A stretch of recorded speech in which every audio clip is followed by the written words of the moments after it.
Olá, queridos amigos, sejam todos bem-vindos ao canal Amigos da Vida. Eu sou Rodrigo Salles e é uma alegria estar com cada um de vocês aqui. Para ajudar o nosso canal, se inscreva nele, dê o seu joinha, compartilhe esse vídeo com muitos amigos e, claro, deixe o seu comentário com a sua avaliação. No vídeo de hoje nós iremos conversar sobre como a saúde mental não se brinca. Iremos abordar algumas questões que no nosso dia a dia nós costumamos falar a título de brincadeira, mas que é hora de nós começarmos a mudar a nossa maneira de falar, pois há certas situações que não podem ser consideradas brincadeiras. A primeira delas é quando nós dizemos que alguém tem toque pelo fato de ser uma pessoa muito metódica. Pessoas que sofrem de toque, que é o transtorno obsessivo-compulsivo, não são simplesmente muito organizadas, né? Sua preocupação excessiva está com o perfeccionismo ou com o controle mental interpessoal, e isso impede que novas experiências e principalmente a possibilidade de flexibilização nas relações humanas possa acontecer. É muito complicado uma pessoa que tem toque porque, segundo os especialistas, elas começam uma atividade, carregam essa atividade de um grande perfeccionismo e elas não conseguem muitas das vezes concluir essa atividade porque se aventura ou começa outras atividades. Então sofre com o processo da eficácia. Inicia, mas não alcança o êxito. Começa, mas não vai até o fim. Então, quando a gente fala que alguém é muito metódico e condiciona a metódica dessa pessoa ao toque, nós estamos deixando de forma muito brincalhona, de forma muito pejorativa, algo que é um transtorno muito grave na vida de muitas pessoas. Então, evitemos esse tipo de abordagem. Sem contar que essas pessoas, muitas das vezes, elas se sentem muito frustradas, exatamente pelo fato delas não conseguirem chegar até o fim nas suas atividades. Então é possível que a gente possa trocar as nossas brincadeiras. Eu sempre gosto de dizer que há situações que não se brincam. E agora que a gente está aqui abrindo o canal para discutirmos sobre a questão da saúde mental, principalmente, a gente começa a ver que algumas situações não se deve brincar. Por exemplo, você não vai na rua e você não brinca com alguém dizendo vai diabético, né? Ou vai hipertenso, ou vai aidético. Essas coisas não se brincam. Da mesma forma, é hora de nós olharmos com seriedade essas doenças de ordem mental que muitas das vezes caíram na malha das brincadeiras, mas que precisam ser encaradas com a seriedade que elas têm para que o devido tratamento e a devida importância chegue para a saúde das pessoas. Sem contar que as pessoas que têm o toque, muitas das vezes, elas focam muito nas suas próprias atividades, na sua própria rotina perfeccionista, e isso faz com que muitas das vezes elas se isolem e deixem atividades como o lazer e o convívio amistoso com a família. Então, chamar alguém de metódico, de alguém que tem toque, é algo muitas das vezes muito ofensivo e desrespeitoso com aquelas pessoas que têm o transtorno obsessivo-compulsivo. Segundo, chamar de esquizofrênico algo louco, estranho e descontrolado. Vamos prestar muita atenção porque a Organização Mundial de Saúde, ela considera a esquizofrenia um transtorno mental grave que atinge mais de 21 milhões de pessoas em todo o planeta. E nós considerarmos algo louco, algo descontrolado como algo esquizofrênico, é no mínimo nós não termos a noção exata do que é que essa doença representa. Para que vocês possam ter uma noção, a esquizofrenia ela é caracterizada, como diz os especialistas, por alterações no pensamento, nas emoções, na linguagem, na percepção do eu e da própria conduta que está acontecendo naquela pessoa. E isso pode dificultar atividades corriqueiras da pessoa no trabalho, no estudo e na vida cotidiana de um modo geral.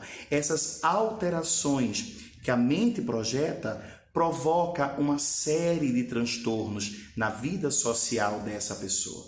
Então, condicionar um descontrole, uma desorganização ou coisa do tipo a uma esquizofrenia, que é uma doença considerada pela própria OMS como uma das mais graves de ordem mental que existe, também é algo muito desrespeitoso que nós precisamos começar a mudar a nossa maneira de se portar.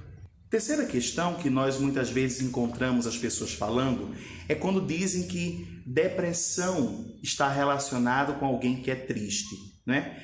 Na verdade, uma coisa não quer dizer necessariamente a outra. A pessoa está triste, não é que ela já esteja depressiva. A tristeza é um estado da alma, inclusive, como dizem os especialistas, importante, porque a tristeza coloca-nos em um local de reflexão profunda e muitas das vezes necessária para nos situarmos perante os propósitos da nossa própria vida. A grande problemática é quando essa tristeza evolui e transforma-se em uma melancolia, e a partir daí inicia-se o processo de instalada a depressão. E aí sim, a doença se faz presente. Mas enquanto se promove, enquanto se apresenta a ideia, ou um comportamento triste, muito natural no comportamento humano, não é ainda caracterizado uma depressão. Então nós não podemos associar uma coisa à outra. O problema de usar o termo banalmente, tudo depressivo, é justamente porque afeta o caminho para o diagnóstico correto, o caminho para a orientação, e coloca no cenário das brincadeiras ou no cenário corriqueiro daquilo que não é muito bem classificado, algo que precisaria estar sendo bem direcionado e tratado para evitar que no futuro as pessoas portadoras realmente da depressão pudessem encontrar nas portas, por exemplo, do suicídio, uma solução viável. Na cabeça de muitas delas, é aí que vai se encontrando, se instalando as ideações suicidas. Então, quando a gente coloca no campo das brincadeiras algumas situações, a gente deixa de levantar a bandeira importante da prevenção e dos cuidados com a saúde. E, principalmente, a valorização que se deve dar a um processo de cuidar-se de si próprio. E essa prevenção se faz, sobretudo, com a informação e não com brincadeiras. Quarto, uma outra questão que a gente brinca muito é quando a gente diz que, ou a gente condiciona a ideia de ser bipolar, para se referir a alguém que muda com facilidade de ideia ou estado de ânimo, Na verdade, o transtorno bipolar, como dizem os especialistas, é na verdade uma doença mental grave, de estado de ânimo, onde anteriormente essa doença ela era conhecida como a psicose maníaco-depressiva. E existem períodos cíclicos em que a pessoa está excitada naquela mania, excitada naquele hábito extremo, e que pode durar 2 a mais meses, e algumas dessas situações em altos, essas excitações extremas, mas muitas das vezes em baixas, e aí caracteriza-se o processo depressivo para muitas dessas pessoas. E é exatamente em virtude desses altos e baixos que existem que as pessoas que têm o processo do transtorno bipolar, elas são muito suscetíveis ao suicídio, porque nas altas elas se encontram em um estado de excitação extrema, mas nas baixas emocionais ela se vê em um quadro quase que profundamente obscuro, onde talvez na mente projetada que se faz não há nenhuma outra solução a não se tirar a própria existência. Então, quando a gente brinca dizendo que a pessoa, por não estar com o ânimo estável, ora a pessoa está de um jeito, ora a pessoa está de outro, a gente brinca dizendo que isso a pessoa é uma pessoa bipolar, como a gente brinca, é algo que a gente tem que ter um certo cuidado.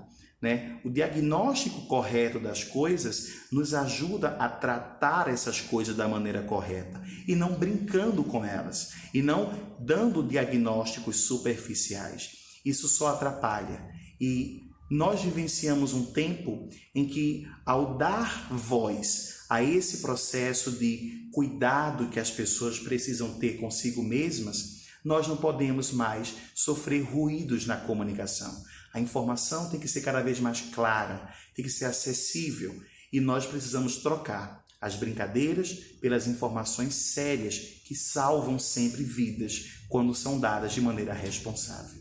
Quinto, quando nós dizemos ansiedade para falar de nervosismo ou até mesmo de impaciência em relação às situações, né? Eu estou ansioso, e aí mostra o nervosismo, aquela impaciência que está acontecendo, né? Às vezes nós temos essa noção rápida de falar essas coisas da boca para fora, né? Só que um sentimento de apreensão ou medo ou uma preocupação incontrolável e excessiva sobre um grande número de eventos ou atividades é o que povoa o mundo mental daquelas pessoas que sofrem da ansiedade, né? Existe uma apreensão contínua e isso reflete no próprio corpo em uma série de comportamentos. Há pessoas que ficam mais introspectivas, há pessoas que conseguem expressar mais, há pessoas que sofrem de sudorese, há pessoas que têm uma série de transtornos. Então, às vezes, nervosismo é nervosismo, impaciência é impaciência e ansiedade é doença que precisa ser tratada. É acompanhado também do que a gente poderia classificar como sendo irritabilidade, inquietação ou também a impaciência em virtude de não conseguir ficar parado por muito tempo, né? Uma dificuldade de concentração ou ter a mente atenta em um determinado foco, né? Uma fadiga fácil, né? Muitas pessoas que estão vitimadas pela ansiedade sofrem disso. E, sobretudo, um cansaço ao acordar ou um sono excessivo são algumas das alterações que as pessoas do transtorno da ansiedade acabam sofrendo. Então, é bom a gente sempre enquadrar em que local aquele transtorno ele é colocado e ele é presente na vida das pessoas. Nós sempre iremos reforçar no canal a ideia de que precisamos diagnosticar de maneira correta as alterações de comportamento que porventura venhamos a estar tendo, de modo a recebermos o devido tratamento e a devida orientação. Estamos vivendo um momento no mundo de globalização do conhecimento, de democratização do conhecimento. Então nós temos, inclusive, ao nosso clique, o acesso de uma série de dados e de informações. É hora de utilizarmos isso ao nosso próprio favor, ao favor da humanidade que muitas das vezes, em virtude do desconhecimento, da ignorância, acabam enveredando pelos desfiladeiros da própria dor e do próprio sofrimento. E nós, vale sempre lembrar, amigos da vida, estamos na Terra para sermos felizes. Uma outra questão que às vezes nós consideramos, né, é quando a gente chama de antissocial alguém que é excêntrico, que não compartilha os mesmos interesses das outras pessoas. Precisamos ter muito cuidado quando nós falamos isso. Isso porque, pessoal, uma pessoa com um transtorno de personalidade antissocial possui, na verdade, comportamentos delituosos e demonstra desconsideração e despreocupação com os outros, com as outras pessoas. E, inclusive, muitas das vezes, torna-se uma pessoa que pode atentar ou deixar as outras pessoas vulneráveis nos seus direitos mais básicos. Então, cuidado quando a gente fala que alguém é antissocial. E as características que acompanham essa doença provocam, em geral, a questão do fracasso nos seus papéis sociais. Um pai, por exemplo, não consegue ser bem pai, né? Não consegue desempenhar bom o seu papel de pai. E um profissional não consegue ter um bom desempenho no seu trabalho. São pessoas que sofrem desse tipo de abordagem, de situação, de se relacionar com o outro e com a sociedade. Por isso que, novamente, nós falamos, a brincadeira precisa deixar de ocupar o lugar central na hora que nós utilizamos essas palavras, essas doenças, no nosso círculo de amizades, do nosso círculo cotidiano. É preciso que a gente deixe essas situações no campo do devido diagnóstico para o devido tratamento. Quando nós falamos que alguém é antissocial, nós estamos trazendo alguém que sofre com uma grande dificuldade de se relacionar com o outro, com a grande dificuldade de se posicionar em sociedade e saber lidar de maneira amistosa com as diferenças. Alguém que tem esse tipo de abordagem que precisa de muito tratamento. Então, cuidado. Às vezes alguém está querendo só ficar sozinho, está querendo ficar só na sua, ficar quieto. E nós precisamos também saber respeitar o espaço de cada uma dessas pessoas. E a grande função desse canal é mostrar que a informação pode salvar vidas.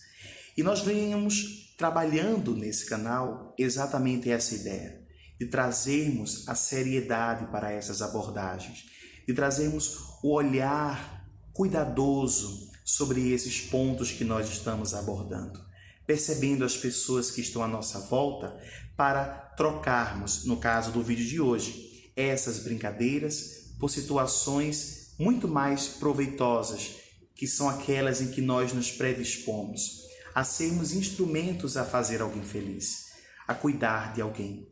Alguém que talvez nem saiba que precisa de cuidados, mas que com o devido conhecimento nós podemos ter noções de que essa pessoa esteja precisando de ajuda e através das nossas mãos nós sermos a ponte de auxílio na vida de alguém. Então, queridos amigos, mais uma vez nós agradecemos o carinho de todos vocês. Agradecemos a atenção que todos vocês estão nos dando e pedimos que sempre compartilhem, colaborem com o nosso trabalho. Compartilhem para que muitas pessoas tenham acesso a esse conteúdo. E não só para dar visibilidade ao conteúdo, mas para que as pessoas conversem sobre esses assuntos. Essa é a grande missão do nosso canal, é sermos uma ponte de comunicação, levando as pessoas para conversar nos seus círculos de amizade sobre esses temas tão urgentes e necessários nos dias atuais. Então, diga sempre sim à vida, viva a vida e vamos em frente, curtindo tudo que ela tem de melhor. Um beijo em todos e até mais.